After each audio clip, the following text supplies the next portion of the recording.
Hello everyone, welcome you all in our next lecture video of chemical bonding. Right, last lecture video में हम लोगों ने देखा था कि आयोनिक बॉन्ड क्या होता है, केमिकल बॉन्ड क्या होता है, एक्चुअली बॉन्ड कैसे बनता है। और इस लेक्चर वीडियो के अंदर हम लोग देखेंगे कि लेटिस एनर्जी क्या होती है। राइट, केमिकल बॉन्डिंग का ये भी बहुत इंपॉर्टेंट कॉन्सेप्ट है और इसके लेटिस एनर्जी पे बेस्ड काफी बार सवाल भी आ चुके हैं जेईई में। ठीक है, तो हमें ये देखना है कि what is the lattice energy. सबसे पहले मैंने यहाँ पे डेफिनेशन लिख रखी है, फिर फटाफट स्टार्ट करते हैं। डेफिनेशन क्या है कि amount of energy required to break 1 mole of ionic solid into their constituents ions in their gaseous form। ये क्या बोल रहा है कि amount of energy required to break 1 mole of ionic solid into their constituent ions in their gaseous form।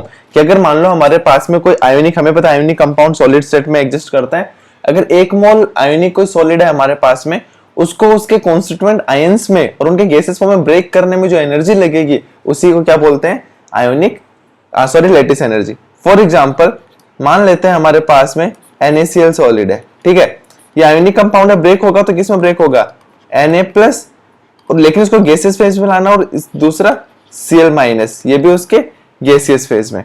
ठीक है, इसमें जो एनर्जी लगेगी, इसमें जो टोटल एनर्जी लगेगी उसी को हम लोगों ने क्या नाम दिया है, लैटिस एनर्जी। ठीक है, हमें देखो एक्चुअली वैल्यू कैलकुलेट नहीं करनी है, क्योंकि वैल्यू कैलकुलेट थर्मोडायनेमिक्स थर्मोकेमिस्ट्री में हम लोग सीख लेंगे। अभी बस हमारा ये टास्क है कि हम ये कंपैरिजन कर पाए कि कौन से कंपाउंड का लैटिस एनर्जी ज्यादा होगा, किसका कम होगा, ये थोड़ा डिटेल में हम लोग पढ़ पाए, बस ये हमारा अभी के लिए टास्क है। ठीक है, तो देखो मैं समझ में आ गया भाई लैटिस एनर्जी किस पे डिपेंड करता है, आयोनिक बॉन्ड पे। जब एक्चुअली एक चीज देखो कि अगर मान लेते हैं A है जो केटाइन बना रहा है मेटल है, B है जो नॉन मेटल है एनायन बना रहा है, इनके बीच में जो अट्रैक्शन फोर्स यही आयोनिक बॉन्ड है। अब ऐसा बोल सकते हैं कि जितना स्ट्रॉन्ग आयोनिक बॉन्ड होगा, मतलब आयोनिक बॉन्ड या फिर स्ट्रॉन्ग अट्रैक्शन फोर्स होगा, उतनी ही लेटिस एनर्जी ज्यादा होगी। क्योंकि भाई जितना ये स्ट्रॉन्ग अट्रैक्शन फोर्स होगा, जितना स्ट्रॉन्ग आयोनिक बॉन्ड होगा, उसे ब्रेक करने में उतनी ही ज्यादा एनर्जी लगेगी, उतनी ज्यादा एनर्जी लगेगी तो उसकी लेटिस एनर्जी भी उतनी ज्यादा होगी। क्या बात समझ में आती है? एग्जैक्टली ये बात अपने को समझ में आती है। तो अब देखो एक चीज देखो, अगर मैं ये कंपेयर करना होगा भाई लेटिस एनर्जी किन फैक्टर्स पे डिपेंड करती है, तो ध्यान से देखो कि भाई ये मैं समझ में आ गया कि जितना स्ट्रॉन्ग आयोनिक बॉन्ड होगा, जितना स्ट्रॉन्ग आयोनिक बॉन्ड होगा, या फिर ऐसा बोल सकते हैं कि स्ट्रॉन्ग अट्रैक्शन फोर्स होगा केटाइन एनायन के बीच में, स्ट्रॉन्ग अट्रैक्शन फोर्स होगा, उतना ही ज्यादा लेटिस एनर्जी होगी। क्या बात समझ में आती है? उतना ही ज्यादा लेटिस एनर्जी होगा। अगर ये बात समझ में आती है तो फिर अब ये बहुत हमारे लिए आसान हो जाएगा। अब बस हमें ये देखना है कि कौन सा स्ट्रॉन्ग आयोनिक बॉन्ड होगा, वहां पे लेटिस एनर्जी ज्यादा होगी। अब आयोनिक बॉन्ड का स्ट्रॉन्ग हमने देख चुके हैं कि भाई आयोनिक बॉन्ड क्या होता है कि ये एक मान लो जैसे Na+ और Cl- है, ये एक कूलम्बिक अट्रैक्शन फोर्स है। भाई ये पॉजिटिव नेगेटिव कुछ अट्रैक्शन फोर्स तो है। अब अट्रैक्शन फोर्स का फॉर्मूला अपने को पता है कि फोर्स क्या होता है, K Q1 Q2/r²।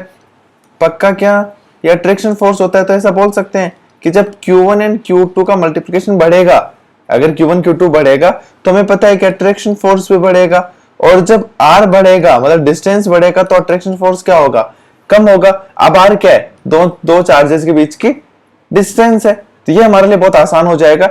अब देखो फटाफट इसे हम लोग आगे देख लेते हैं कि देखो ये अगर समझ में आ गया कि अट्रैक्शन फोर्स इन सब पे डिपेंड करता है, अट्रैक्शन फोर्स इन सारी बातों पे डिपेंड करता है, तो अब देखो हमारे लिए बहुत आसान हो जाएगा।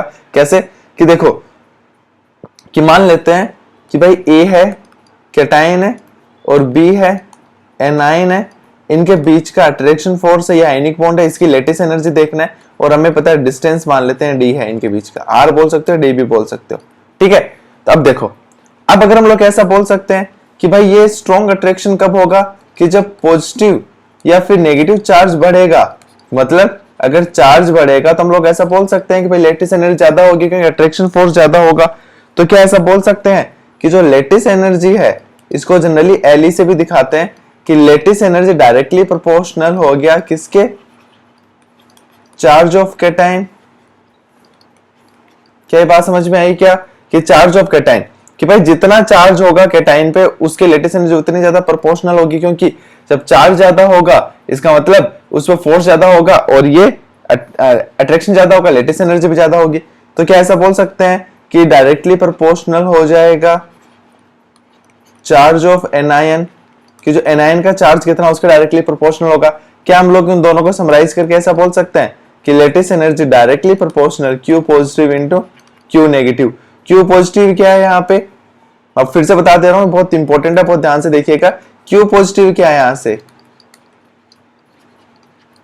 चार्ज ऑफ कैटायन, और Q नेगेटिव क्या है यहां पे बताओ,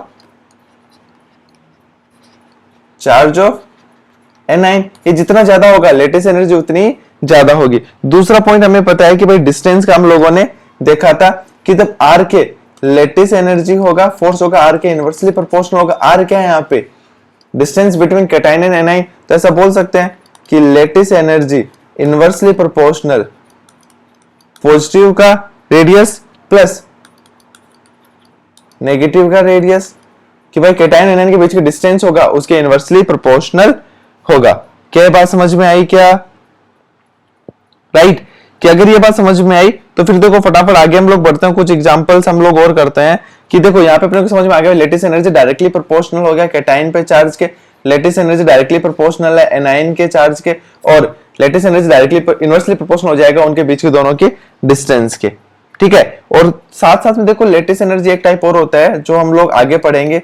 lattice energy depends on types of packing also, depends on types of packing, जो हम लोग 12th में पढ़ लेंगे। टाइप्स ऑफ पैकिंग जो 12th में हम लोग पढ़ते हैं कि जितनी स्ट्रॉन्ग पैकिंग होती है उसकी लेटिस एनर्जी उतनी ही ज्यादा होती है। ठीक है, अब मैं तुम्हें को सवाल दे रहा हूं जहां पे अपने को मैं सवाल के थ्रू हम लोग समझाएंगे कि एक्चुअल में कैसे क्या हमें सवाल आते हैं। कि देखो सवाल क्या है, कंपेयर लेटिस एनर्जी, हमें क्या करना है, लेटिस एनर्जी को कंपेयर करना है। ठीक है, तो देखो अगर लेटिस एनर्जी को हम लोग कंपेयर करेंगे, देखो फॉर एग्जांपल में आप तुम्हारे पास में दो एग्जांपल्स हैं, LIF है, NAF है,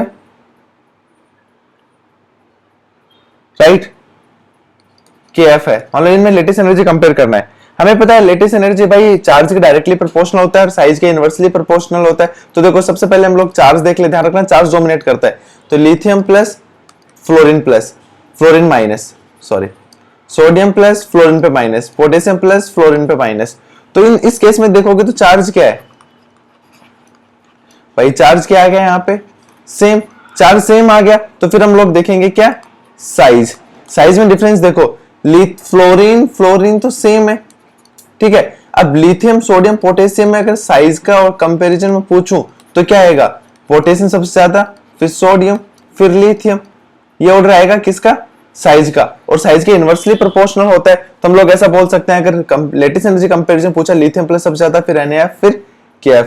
क्या समझ में आया, क्या आसान है, ये बहुत आसान है। ठीक है, चलो तो फिर फटाफट हम लोग नेक्स्ट एग्जांपल की तरफ देखते हैं। नेक्स्ट एग्जांपल अगर मैं आपको दूं कि फॉर एग्जांपल अगर आपके पास में है NaCl है और MgO है, इसमें आपको अगर लेटिस एनर्जी कंपेयर करना है तो हमारे लिए बहुत आसान हो जाएगा। कैसे कि देखो भाई Na सबसे पहले चार्ज देखो, Na प्लस है, Cl माइनस है, लेकिन यहाँ पे Mg प्लस 2 है, ऑक्सीजन माइनस 2 है।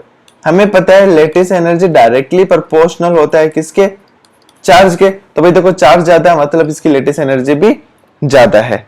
Got it. अब अगर देखो जैसे कुछ एग्जांपल्स और देखते हैं हम लोग कि अगर एक चीज ध्यान रखना है कि अगर साइज और चार्ज एक दूसरे को अगर अपोज करें, साइज और चार्ज, मैं आपको बता रहा हूं ध्यान रखना, साइज एंड चार्ज में चार्ज डोमिनेट करता है, चार्ज डोमिनेट करता है। मतलब अगर दोनों अगर अपोज कर रहे हो तो हमें सबसे पहले चार्ज की बात सुननी है। अगर चार्ज अगर सेम हो तो फिर हमें साइज पे जाना है। फॉर एग्जांपल चलो तीसरा एग्जांपल हम लोग फटाफट कर लेते हैं। मैं कुछ तुम्हें एग्जांपल दे रहा हूं, पहले खुद से करो, फिर मैं तुम्हें एक्सप्लेन करूंगा। RbCl और SRO इसमें आपको कंपेयर करना है लेटिस एनर्जी।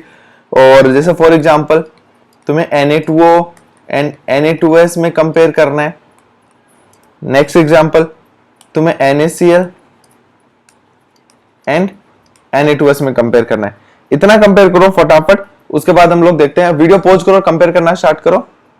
चलो आपने कंपेयर किया होगा, अब फटाफट ध्यान से देखते हैं कि तो सबसे पहले चार्ज देखेंगे। Rb प्लस फर्स्ट ग्रुप में आता है प्लस Cl माइनस।